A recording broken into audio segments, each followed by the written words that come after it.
What's up, guys? I'm BTC. Welcome back to The Respawn, a weekly series where I answer your questions. Couple quick announcements. First up, I got a brand new video over on my second channel called Clip Coin. This is a channel where I talk about movies, TV, video games, trailers, all that sort of stuff. So that new video is up. Would certainly appreciate it if you go and check it out after you're done watching this and drop a subscribe over there. Also, there is a sale going on with the merch store, so you can get 10% off by using the code that's on the screen right now. It's P1 Day 2020. It's Pi Day, basically. It's only good for the next day or so. So if you want to grab something 10% off in the merch store, again, thank you guys for all the support that you give me. Let's get to the questions. First question, because Archives event is ending in March, what sort of content do you think will come next? I think it's very possible we could get Hero 32. I think that is a real possibility. I've talked about this in a previous video where I predicted that they were going to move the Archives event up early, which is what they did. And the reason for that was to separate the Archives event and the Anniversary event, because in previous years they were practically right next to each other, and they probably wanted to split it up a little bit more. Well, now what we're going to have is after the Archives event is over, we're going to have about a month worth of empty time before the Anniversary event. And they could do a couple of things. They could have another mini event with, one character skin sort of deal, or they could finally release a new character, because we haven't gotten one since Sigma, which was last summer, last July, August, somewhere around there, and it's been quite a while. Now, there was a leak earlier this month, I believe it was last week, where there wasn't a whole lot of info to go over, so it didn't really cover it. But essentially what boiled down to was there was a couple of people in the French Overwatch community, and one of them was a streamer, and he said on March 4th, during one of his streams, he claimed that, he said, spoiler alert, the next character is going to be a support. And he said he got this information from someone else in the French Overwatch community named AlphaCast, who's a commentator. And then when asked about it, AlphaCast said, no, he must have heard me wrong, that's not what I said. And he kind of, tried to dismiss it as much as he possibly could. Now, I don't know if he was telling the truth or if he was just trying to, cover it because, he accidentally got this out there. But we do know that he confirmed that he's supposed to have an interview with the Overwatch character artist on March 19th. So what is he going to have that interview about, right? It could be the new character, or maybe it's just about the new Archive skins, because some of the new Archive skins we got were really awesome. So it's entirely possible that it could just be an interview about that. Or maybe it's an interview about what's coming up next with the Anniversary event, or maybe it's Overwatch 2. I mean, there's any number of things. So there really wasn't a whole lot of info on this particular leak, which is why I didn't really bother to cover it. It is entirely possible that we could get a hero in the downtime between the Archives event and the Anniversary, because, again, we haven't gotten one for a while, and I think it's pretty much overdue at this point. Moving on, next question. If an enemy Reinhardt fire strikes into your spawn, is it better to take the hit and build up your support's ultimate charge, or would it be better to dodge it and deny the enemy ultimate charge? I think denying the enemy Reinhardt the ult charge would be better, because the Earth Shatter is going to have much more of an impact in the early beginning of the game, and he'll be able to get it a lot faster. You don't want that defending Reinhardt to start with 15-20% ult charge. That's not a good idea. So I think in the vast majority of situations, avoiding it is probably going to be better. Next up, could a map with objects you can interact with, levers and buttons that open doors or cause damage, work in Overwatch? I don't think that's a good idea at all. First, just the door thing would be really annoying, that you'd have to go over and flip a lever in order to open the door.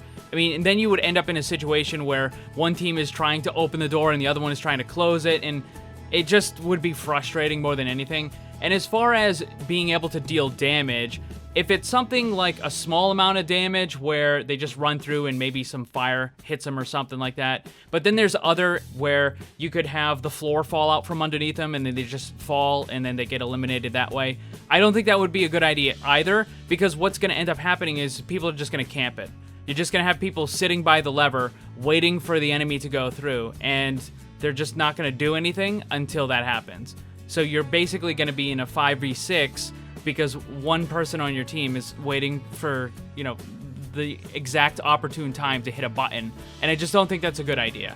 So I think it would be fine if you have certain things like automatic doors and other things. We have that sort of stuff already with some of the platforms that move around on Volskaya and on Route 66 and stuff. So having things that automatically move around is fine, but player-controlled stuff through buttons and levers, no, I don't think that's a good idea at all. I mean, look at the doors on Horizon. You don't have to press a button, but you still need to run over to them in order to open it. And then the airlocks on both sides are constantly opening and closing, and it's just an annoyance. Yeah, I don't think that would be a good idea. Do you think Mercy should get an ability on her reload button when she has her staff, maybe a healing AoE? That's an interesting idea. They've actually talked about this. One of the devs, I believe it was specifically in reference to Reinhardt, where they said they could possibly add something, some functionality to the character. I believe it had to do with his barrier shield, where his reload doesn't do anything, so they could add something. That's one of the issues with Overwatch, is there's just so many buttons, and most of them have already been used, and they just can't add more stuff, right? So they could add something for Mercy. An AoE heal, I don't think would be a good idea. I think they could add something else, maybe an overheal, maybe, I mean, any other kind of smaller ability or something like that. I don't think giving Mercy an AoE heal is a good idea, though, but certainly, yeah, they could add some extra functionality. I mean, one of the issues with Mercy is that she just doesn't really have much to do, right? You connect your beams, and that's it. You don't have to aim. You don't really have to worry about a lot of stuff. You don't have to worry about ability management for the most part. You just, basically, it's just positioning with Mercy, right? So I think if they added more stuff to the character, raised the skill ceiling, that would certainly be good. But again, AoE heal, I think something better could work. Good follow-up. Wouldn't reworking problematic but iconic abilities like Mercy's Res or McCree's Deadeye remove the identity of these heroes? I don't think so, not at all. The abilities are not the character. Sure, they're a part of it, but you can change it or modify it as needed. I mean, Symmetra's been changed half a dozen times, and even though she's gotten different abilities that do slightly different things, it's still the same character. Like, it's still Symmetra, right? Hanzo lost Scatter Arrow and got Storm Arrow instead. It's still Hanzo. I think that the more important thing is making the character useful, effective, and proper game balance. And sometimes that means that you gotta get rid of things that just don't work. And in the case of McCree's Deadeye, this has actually gotten a little bit better with some of the improvements they've made. But with Mercy's Res, and I've talked about this many, many times, I just don't think any ability in the game should have a cooldown as long as 30 seconds. And if it's not proper to balance with less than 30 seconds for the res, then just give her something else. Again, this goes into the previous question where you just need more stuff to do. So if she had something else as an ability that she could use on a more regular basis rather than just, you know, once every half a minute, I think that would be better for the character. Next up, would Mei getting a speed boost as she sprays the ground be good? No. Do not think so at all. This is one of the things in my passive video that I made the other day. People kept suggesting this sort of stuff for Mei, and I've seen it a lot of times where she can spray the ice on the ground and then kind of slide around a little bit faster. That would not be a good idea. Mei has the ability to slow down enemies, which means that it's already a little difficult to get away from her. Imagine if she could slow down enemies and make herself faster. You would never get away. It would be almost impossible for any character to ever get away from Mei. It just wouldn't happen, and it would be extremely frustrating. You just can't have a speed boost on a character that can also slow down others. It's just not gonna work. Next up, why did Blizzard bring back the Horizon Lunar Colony into the competitive map pool without any changes? That is a good question. I have no idea why. Maybe they're just trying to test it to see if people really don't like it. Maybe they figured that they can't leave it out of the map pool forever. I mean, Paris still hasn't returned, but, you know, who knows how long that's going to be. I'm guessing that next season is probably going to have Paris and Horizon is going to go away. And they're probably just going to try to throw it in once every couple seasons. But again, that doesn't solve the issue, right? If people don't like it, then they don't like it. And having it once every couple seasons isn't going to change that. I think that they do need to look at the map. I've talked about all the problems pretty thoroughly in my recent video where I reworked the Horizon Lunar Colony, and there's just a bunch of issues with it. And it tends to be where the attackers get really stuck on point A and you just can't cap it, or you do take point A and then you just steamroll right into point B, and it just keeps going like that. Either you get stuck on point A or you just rush into point B as well. So there are definitely issues, lots of high ground, too much open spaces. The low grab area is useless. I mean, there's a lot of problems with it.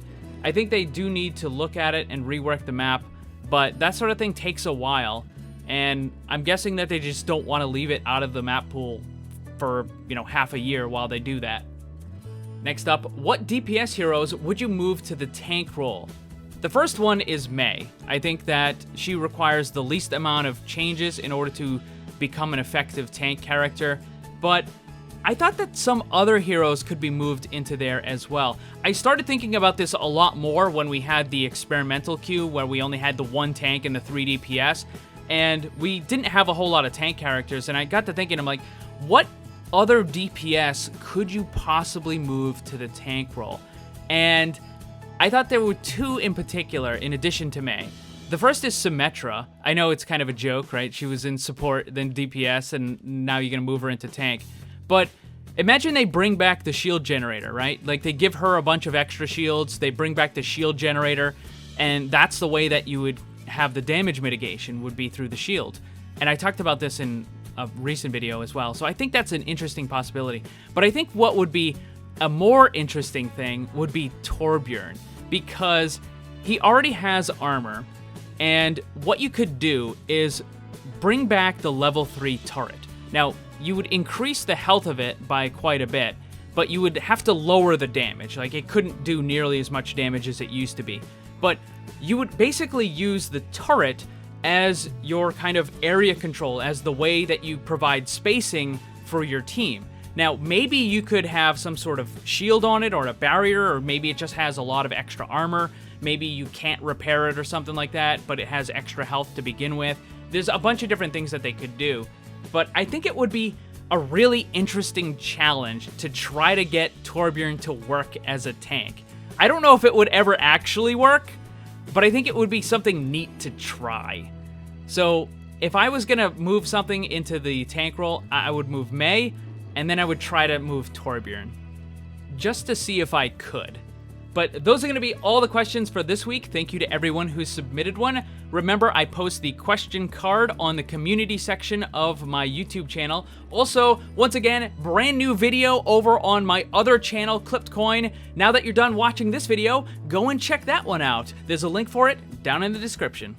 Thanks for watching, and if you'd like to see more, make sure you subscribe and hit that bell to get notified. You can get some cool gear, join my Discord server, or follow me on social media with the links down in the description below. Special thanks to my Patreon supporters, and remember, always blame the controller, because it's never your fault.